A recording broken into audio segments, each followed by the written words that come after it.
Jamie Jarrett, the lieutenant governor, tells me the Ohio House fell short in their responsibility as lawmakers by not passing any law to tweak the state's current law before breaking for the holiday. But I also talked one-on-one with House leadership about where negotiations are falling short. All in interviews you'll only see on NBC4.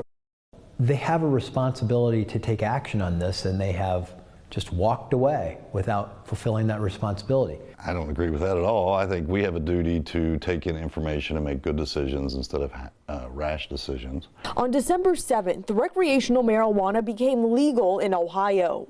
The day before the law went into effect, the Ohio Senate passed a bill to, among other things, change the tax distribution, scale back home grow, and set guardrails to prevent public consumption and advertising to kids. But Speaker of the Ohio House, Jason Stevens, says parts of the bill were not agreeable, like the home grow provision. That's a non-starter for me. I think people voted for that, and it doesn't mean there needs to be rules around that. The Senate's bill would also permit medical dispensaries to sell recreational marijuana, so Ohioans have a place to legally buy it before the first dispensary opens, likely next fall. I certainly think that there's room for continued discussion, clarifications, strengthening some of the safety components of it. The House did introduce their own legislation that focuses on setting up guardrails and the tax distribution. Really the big disagreement at the moment is how to disperse the revenue. Ohio House Minority Leader Allison Russo tells me she thinks it's important that the money goes back to local communities rather than the Senate's proposal to put the revenue in the hands of the state.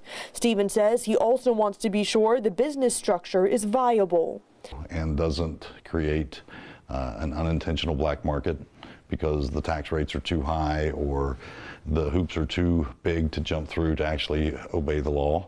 As of now, the law will have been in effect for at least 1 month before the House and Senate have their next sessions to pass legislation. We have poor health outcomes in many cases in Ohio surrounding smoking and these issues, and the legislature's inaction is only going to make it worse.